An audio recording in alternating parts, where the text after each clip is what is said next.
Welcome, folks. Chief Meteorologist Tim Pandages here with you this evening. As always, I appreciate you taking some time out of your Friday evening to join us on 13 News Now Plus. We got a jam-packed show of information about our upcoming winter storm for you. We have Topper Shutt, Chief Meteorologist WSA, going to join us a little bit later on to talk about impacts up in the Washington, D.C. area and northern Virginia. But first, let's talk a little bit about what we're expecting here locally in Hampton Roads as we go through the next 24 hours. So now we are within that day time frame of impacts starting to be felt. Now, first, that's going to get here in the short term is a blast of some brutal cold. We've got winds that are turning out of the north in the coming hours. That's going to deliver a shot of some Arctic air. By tomorrow morning, we'll have air temperatures in the middle to upper teens with winds out of the north gusting 25 to 30. That's all it takes to drop our wind chill values down into the single digits, perhaps at times flirting with zero, even going below zero, especially off to the west-northwest. Closer to Richmond, we'll likely see a few negative wind chill readings early tomorrow morning. Now, snow, wintry weather getting here after dark Saturday. Daylight hours Saturday, no issues. You want to run some errands, want to go out, do anything, you're fine. Not going to run into any issues. It's after dark, I think 7 to 9 p.m. We start to see snow for most of us breaking on out. So it's going to be cold enough all day and for the first half of the overnight Saturday that we start as all snow. However, unlike this past February when we had our last big significant winter storm, it's not going to be an all snow event. So if you have that picture in your mind, thinking it's going to be all snow when you wake up Sunday and you go play in it, manage those expectations because that is not going to be the case. It'll likely be a slushy mess by the time the sun comes up early Sunday morning as that transition from snow to sleet to freezing rain, ice, and over to plain old cold rain will take place in the wee pre-dawn hours of Sunday morning. And by wake-up time, again, most of us will be over to that cold rain by that point. So we've got a window of time that we can achieve some accumulating snows, thinking generally 1, 2, 3 inches, and then higher totals as you go farther to the north and west. I'll share that snow total map with you here in just a couple of minutes. Let's talk about that cold that's going to be coming our way. As early as a couple hours from now, we'll start to see those wind chills fall. Look to the north. We've got wind chills already at Melfa down to 16, and it just gets worse from there. By sunup Saturday morning, we'll stop things here at 7 a.m. You can see a few spots, Chincoteague over to Melfa, West Point, Richmond, all dealing with wind chill values below zero at this point in time. 4 at Franklin, a single degree it may feel like at sunrise tomorrow morning in Wakefield. 7 at Norfolk and 6 to Virginia Beach. Now, it's going to be a shock to the system because the last couple days we've enjoyed some temperatures that have been above normal for the middle to end of January. We should be around 50 for our high. We were at 60 yesterday, low 50s today.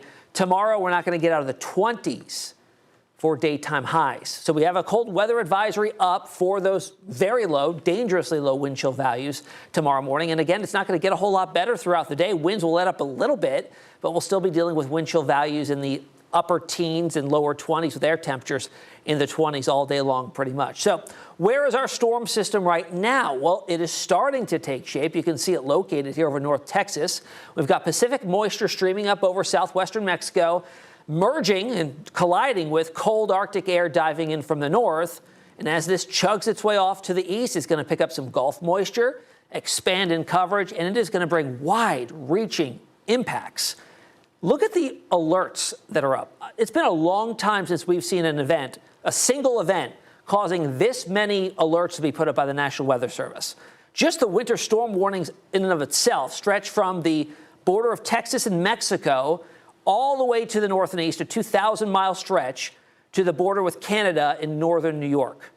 Huge, huge area.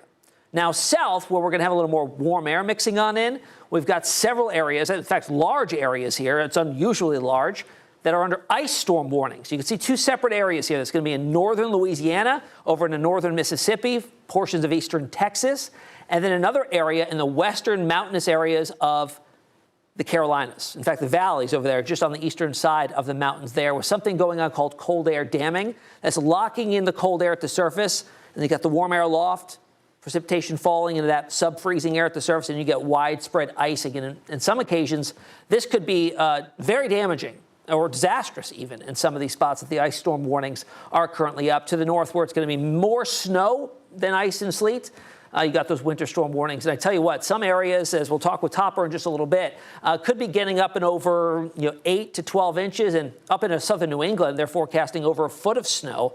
In fact, some spots a foot and a half. So really a significant winter storm taking shape here. Here in Hampton Roads, we were yesterday when we talked, we were under winter storm watches. Now we are under winter storm warnings, so those are an upgrade. Of course, as we close the timeline between the event horizon and the current time, we see those upgrades to warnings from watches, and that is up for most of the area, not all, though. We talked yesterday how northeastern North Carolina wasn't included in anything and how I thought it would be a winter weather advisory. Well, yep, they're under a winter weather advisory now, so our entire area is now under some sort of winter weather alerts on top of those cold weather advisories that are currently up as well for tomorrow morning. So let's talk timing again. Saturday, snow breaks out after dark, well after dark. Sunset right around now is 5:20 or so. So we're talking about 2 hours after dark. Between 7 and 9 p.m., we start to see the snow break on out. It'll be some flurries to start, but as we saturate the entire layer of the atmosphere, because it's going to be pretty dry out there too, it's going to have to snow for a little bit for us to moisten up the column. We'll see the snow break on out and really start to come down pretty heavily, I think. We'll see a period of time that we get at least, some accumulating snowfall rates here of 1 inch an hour probably for an hour or two. That'll put down our accumulations. Again, 8 p.m. through around 3 a.m. is going to be our window of time here. So that transition will occur overnight while we're sleeping from the snow over to sleet, over to freezing rain. And then eventually, pretty quickly actually, before the sun comes up, especially in northeastern North Carolina, it'll be over to just a cold rain as our winds aloft will be coming in out of the south and east, delivering our warm nose of air, even though surface temperatures may linger for a while below freezing, which introduces the sleet and freezing rain risk. We're likely going to see it over just to a plain old cold rain. And most of the day on Sunday, with the exception of our areas far west and far northwest, closer to I-95 and up towards Richmond, we'll hang on to the sleet and freezing rain. Meanwhile, most of Hampton Roads will see a transition to cold rain. So let's walk through futurecast here. We'll start things off tomorrow morning at 7 a.m. Air temperatures are in the mid to upper teens, low 20s. You saw what the wind chill values looked like in the single digits in a lot of spots. So just brutally cold out there, especially coming off of a warm stretch that we recently enjoyed here. Winds out of the north, 25, 30 mile per hour gusts early on. And not going to see a whole ton of sunshine, maybe a little bit early in the morning, but clouds will pretty much be on the increase and they'll lower and thicken all day. So here we are at 3 p.m. Typically, we find our high temperature of the day around there. And you can see there on the maps, they're in the mid to upper 20s. It's been a long time since we've had a daytime where we didn't get out of the 20s for afternoon high temperatures. Temperatures stay in the 20s as we start to see the snow break on out here. Here we are at 8 o'clock, so right in our middle of our window here, 7 to 9 p.m. Temperatures are certainly cold enough area-wide for some snow in all levels of the atmosphere to kick things off.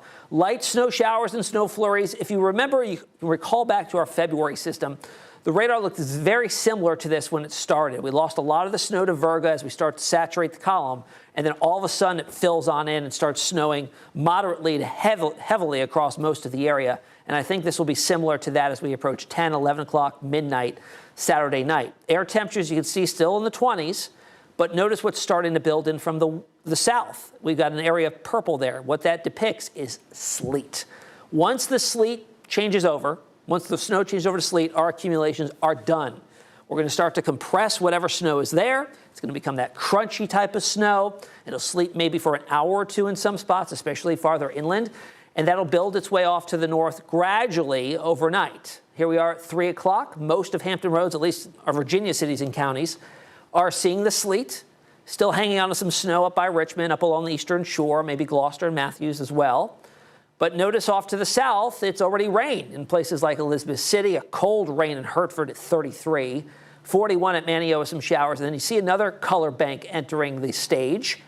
Pink, that's freezing rain. That's the icing setting on up there. And notice where that is.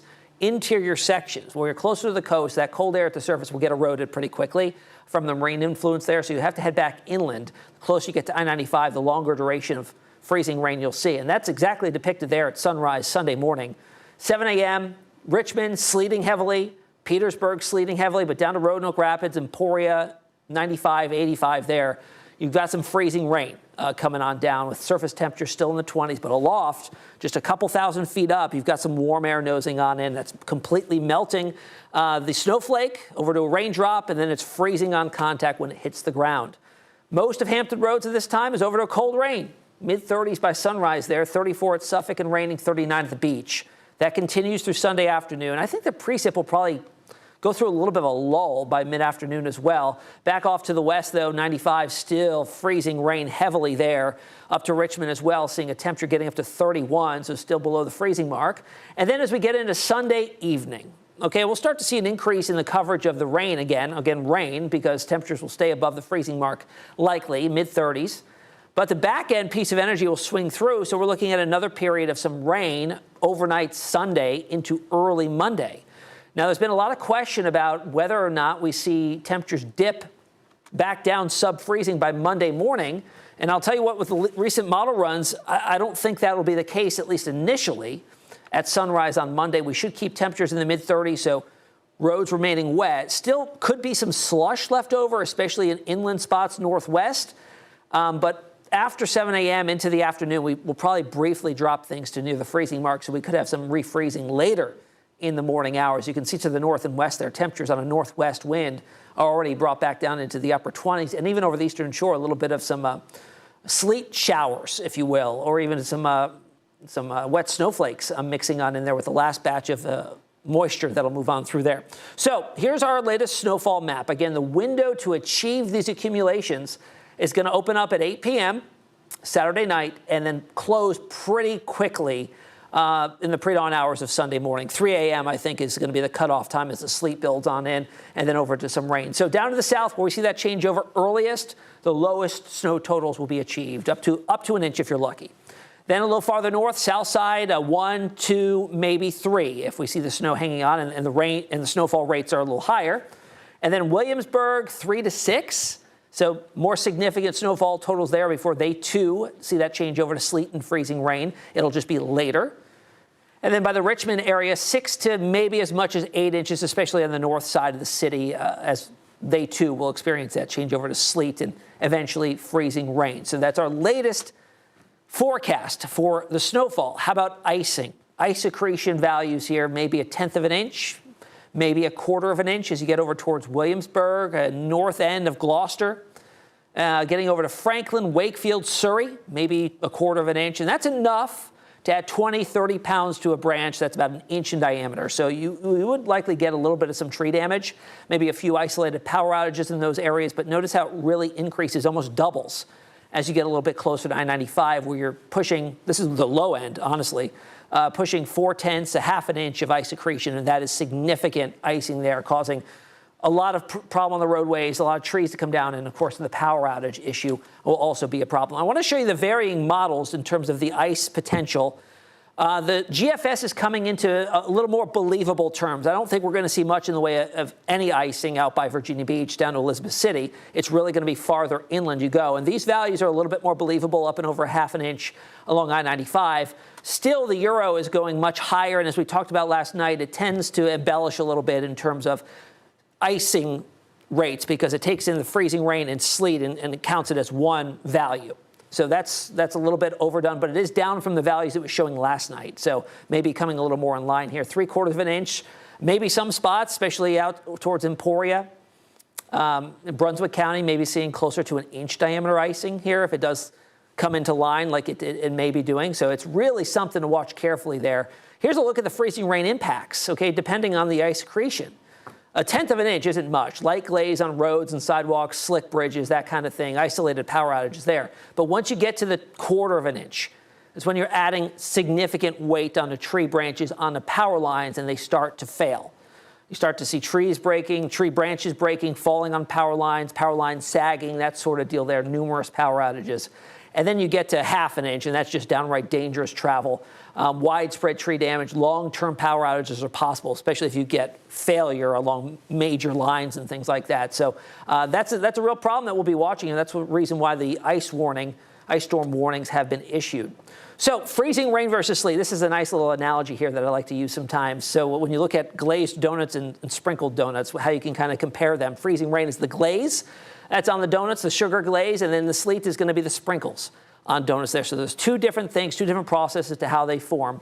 But that's a nice little visual there for you. So what's the mechanism that's causing this freezing rain outbreak potentially here?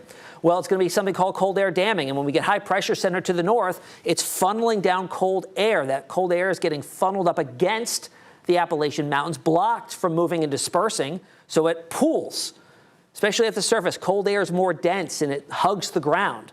So in the valleys on the eastern side of the mountains, you see that cold air pool and get very, very cold. You can lock in numbers in the 20s depending on how potent the cold air mass is. And that's what we'd be looking at in this situation. That could extend all the way down into North Georgia. And that is also an area they're expecting some pretty significant freezing rain to occur. Western Virginia, western North Carolina, South Carolina, the cooler air backed up against the mountains, leading to a lot of moisture coming up and falling into that cold, sub-freezing air mass and having some big problems. So we'll wrap things up here real quick. The ice potential with the Euro showing down to the Charlotte area. Oof, they're under an ice storm warning. Euro here putting out an inch of ice accretion. That could cause some serious issues. Now, you saw how wide-reaching this storm is. Now, our friends just to the north and west up in the nation's capital, Washington, D.C., locked in on a winter storm warning, and they could see some pretty significant snowfall totals. So as I mentioned at the start of the stream, we're going to check in just a couple minutes with WUSA Chief Meteorologist Hopper Schutt with his regard to the forecast and what he's looking at, and if he's at all concerned with the mix of that rain, snow, sleet line making it all the way up into northern Virginia and the D.C. area as we get into Sunday. So we'll talk with him in just a minute. For now, let's check in on how the mayor of Washington, D.C. is getting things ready, getting the city ready for the pending winter storm. I think the overall message is if you don't need to be out during the active snowfall and immediately thereafter to stay inside. And that's most of us. There are people who have to get to their jobs at hospitals and at grocery stores and senior facilities. So there are people who need to be moving and others that could spend a Sunday at home. And so we would recommend that. And frequently people who frequent certain roads, they know the roads that ice up faster. They know all of that. So there is a kind of rehearsed protocol of the priority streets. Every street, some of the places I just described are priorities. We function from this kind of value set that we want to get through a event like this, which is, I may sound a little calm, but this is a big storm. All right. We haven't had a big storm like this in a while, and we have been preparing for this. We're very concerned about the cold. And the cold weather like this mixed with precipitation puts people in a lot of danger. Being outside in weather like this, somebody could die. Okay, if you're outside and you're sleeping outside, so we got to get people in. So I tell my team, as you've heard from all of the executives here, is that we have to be safe. We want to keep people safe, and we want to keep, we want to see everybody next week. Okay, so that's what we want. It's also a priority that we get open. Okay, we are a local government. We provide direct services. And so it is always my focus that we get people open. When we have snow events like this, industry suffers, restaurants and hospitality suffer. And if we can't get open, then their employees and guests can't get to work and get to their events. So how do we focus on keeping people safe and cleaning up and making sure we can get open and get back to normal. All right, joining us now is WUSA Chief Meteorologist Hopper Schutt. Hopper's been in the D.C. market. This certainly isn't his first rodeo and first snowstorm up in the D.C. metro area. Hopper, I know you're very busy out there this evening. Thank you for taking some time this Friday evening to speak with us. I'm interested in your perspective, covering so many snowstorms in the D.C. area over your long career. What strikes you as being unique to this particular storm? I know it's been very well advertised on the models for a while. What has changed in your perspective, and how do you see it going forward? Yeah, it has been, Tim.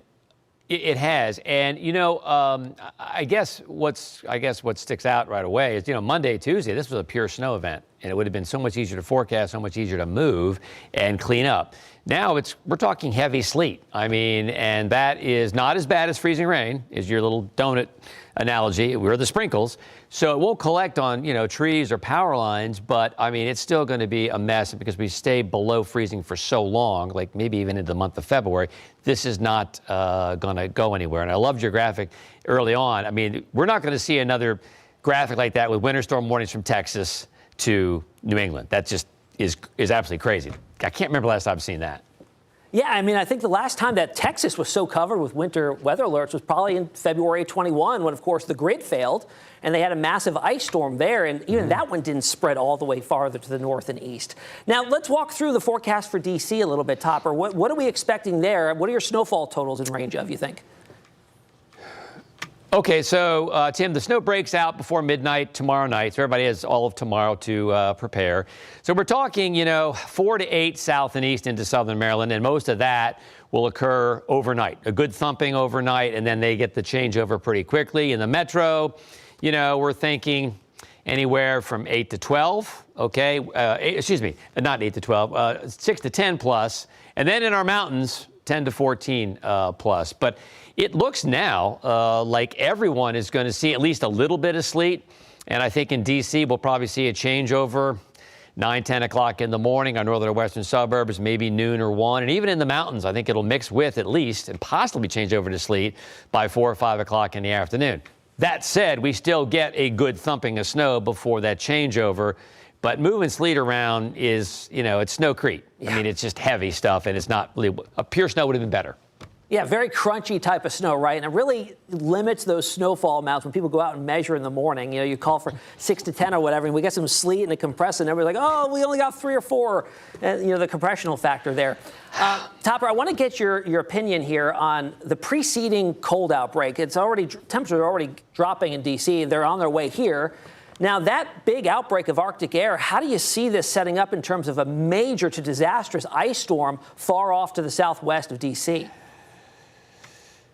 Yeah, I mean, Tim, I was more worried about it earlier, Monday and Tuesday, when we had a pure snow here with less moisture, but more cold air, and then the cold air was farther south. It was a monster ice storm for the deep south. It still looks bad for places like, Charlotte, as you mentioned, North Georgia mountains, but it's not as bad as it looked Monday and Tuesday. Just ran some data, and I'm really jealous of New York and, Boston, too, but the New York suburbs right now looks like it's going to be pure snow. Even Philly will have a changeover after they get probably 6 to 10 inches too. But New York may stay all snow, and it looks like it could be well over a foot and maybe 1.5 feet. And some of the burbs could get even over 18 inches. I'm a little jealous of that. I'm not jealous of the glaze. I do not like the freezing rain. And the good news is here, we've been trying to emphasize that we're not worried about power outages here.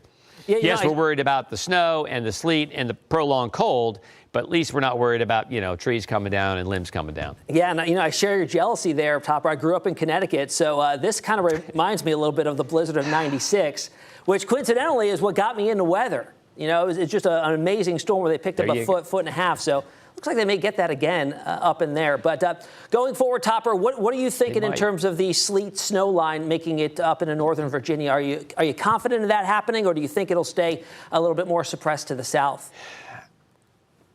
Well, you mentioned cold air damming. And in the old days, Tim, when the models were not quite as good, we always would add 12 hours to when the model said we're going to be above freezing. And I don't think they're pretty good now. I think we might see an hour or two, maybe of a delay, but I think that sleet line is going to make it all the way up to Frederick, if not all the way into the mountains up toward the Maryland-PA border. But certainly through the D.C. area and crossing 95, mid to late morning, maybe we stave it off until the early afternoon, but it's going to come. And what's kind of weird, and we can kind of geek out for a minute maybe, is that I've never seen a storm of this magnitude with such a weak surface low. If this had a stronger surface low and stayed, it was a Miller A type, just one low going off the coast, we wouldn't have this conversation. It'd all be snow. Mm-hmm. But it's still kind of weird. I guess it's just, the combination of the Siberian Express and the pineapple, tropical feed with the moisture. But there's no really strong surface low. So we're not talking about strong winds here or blowing snow or anything like that, but a fair amount of moisture. Right, and it's interesting when you look at the map here. I'll actually rewind it. We can show it on the big screen here. What's lacking on the alerts is there are no blizzard warnings. You're right. The wind component of this is not going to be a factor. And I'll also be interested to see as we go into the storm time frame when it actually breaks out and is happening and we're to the nowcasting of the storm, how strong will that southeast fetch be with that warm nose? You know, if it's not a very strong surface low, will the Arctic outbreak be enough to kind of hold us into a prolonged sleet, freezing rain scenario and hold off on any rain breaking on out?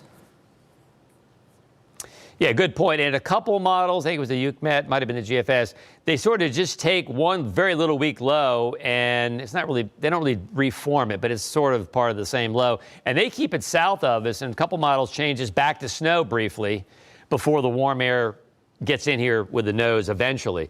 So there's also that. And I had the same thought. If it's not a very strong surface low, how much warm air can it evac? Right. Yeah, so it'll be very interesting to see if, now that we're in range, we're well within range of all the shorter range, higher res. They're starting to kind of move things around maybe a little bit. So, of course, the forecast is still 24 hours out, and things could still certainly change a little bit. But, I mean, I tell you what, these models have been locked on for days now. It's really been fascinating to see how they've, evolved over the last several years. Oh yeah. This is over the last 35 years, this has changed a lot. I mean, there would be times where we would get messages that the models didn't run tonight. And we're like, okay. And there were only like 2. And they only run twice a day. I mean, we're getting kind of spoiled with our model runs. But yes, it's been pretty locked on. If you want to have fun, go look at the 18Z in 10-day period, like 240, 230. Yeah, just check that out. Don't say it out loud, but it's just kind of fun. So yeah, the models are great. And but you know what? When we get into this fine line of like where the sleet takes over, it will be nowcasting. And that's something we'll just do when we're on the air live. Hey, you know what? The models had, it changing over to sleet in D.C. at 11. Hey, it's 12 and it's still snowing. So we will do some fine tuning, as you mentioned, when you're nowcasting. Yeah, absolutely. I tell you, it's never a dull moment forecasting weather in the Mid-Atlantic. Am I right, Topper? You are right. I mean, sometimes I call it a pit because it's very frustrating. I went to school in New England, a little better up there.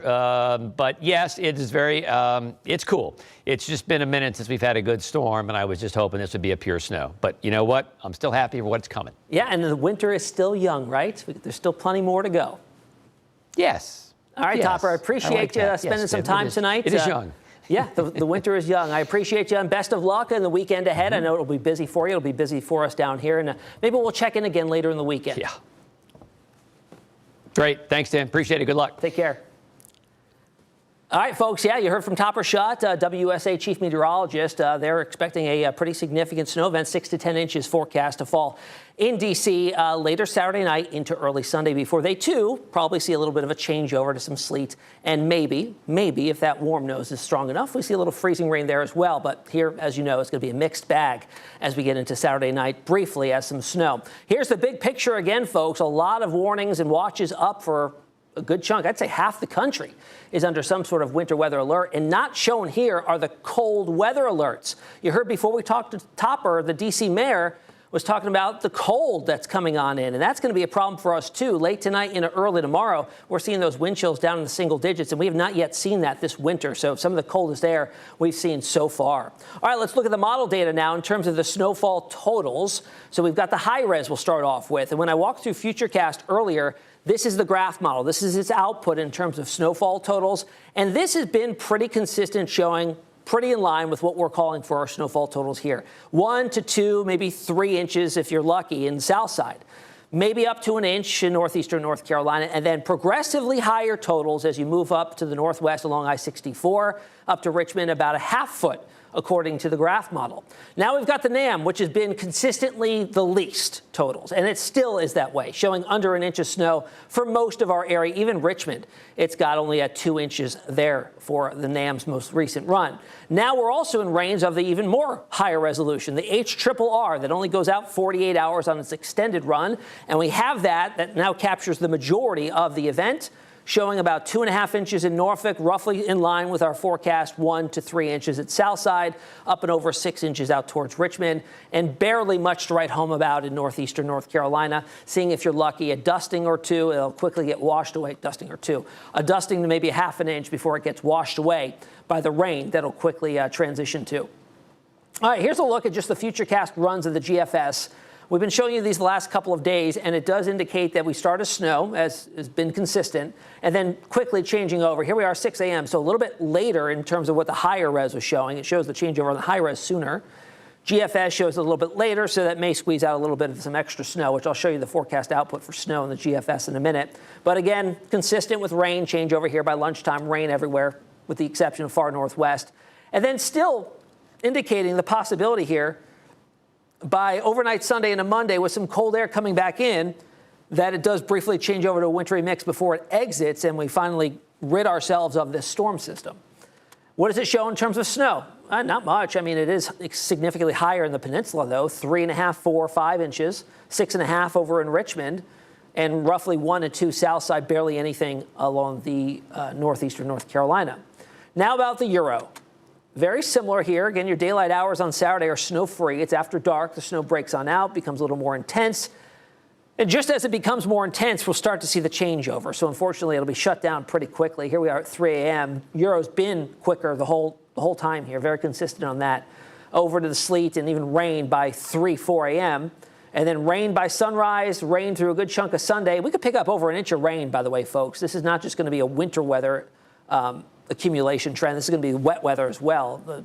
2 to 3 inches of snow and then an inch or so of rain. So overall, the amount of water from this system will be upwards of 1.5 to 2 inches of moisture. That's a very large amount of moisture coming right up out of the Gulf. And that's significant. If we had colder air for longer, boy, we would get socked with some snow. But just isn't the case. Doesn't line up this go around. Here's the Euro snow potential. Quite a range. Higher totals in Richmond, 8 inches. We're looking at 3 to 4 along the peninsula, 1 to 2 along south side. Eastern Shore, 3 or 4. And then northeastern North Carolina, about an inch. Pretty close to what we're calling for in our forecast. All right, we'll wrap things up tonight, folks. A great stream tonight. A lot of great information. I hope you enjoyed it. If you've got any questions, you can always find us on our social media pages. Craig Moller will be back in here tomorrow. Actually, Taylor Stephenson will be in here tomorrow morning to do some more streams with updates, of course, as we're within 24 hours, or well within 12, actually, of the storm breaking on out. But you'll have an update. But here's a look at our forecast that we'll end things with. 20s tomorrow, extremely cold. And if the storm was tracking differently, this would be an all-snow event. With surface temperatures that low, it would be an all-snow event, but just not the case this go around. We're up to 42 on Sunday. That temp rise pretty much around sunrise will peak above the freezing mark and transition to rain. And then on Monday, we'll leave the chance in there for an early morning mix or early morning shower. Temperatures may hover around freezing, so we'll still have to revisit the refreeze possibility Monday morning for schools and that sort of thing, and businesses. And then on Tuesday and pretty much the rest of the week, we are left with some very cold air. It's going to be prolonged cold air. Our normal high this time of the year is 50, 51. And we'll be in the low 30s. Some days we might not even get out of the freezing, above freezing. So that's what we'll be left with. And then as Topper mentioned there, we may have something else to watch. We're in that pattern now of every weekend or so we've got a storm track scenario. So next weekend, models indicate possibility. We'll visit that once we get rid of this storm. But I hope you have a great Friday night, folks, and check in back with us frequently this weekend on 13 News Now Plus and on air. We'll have you covered all weekend long.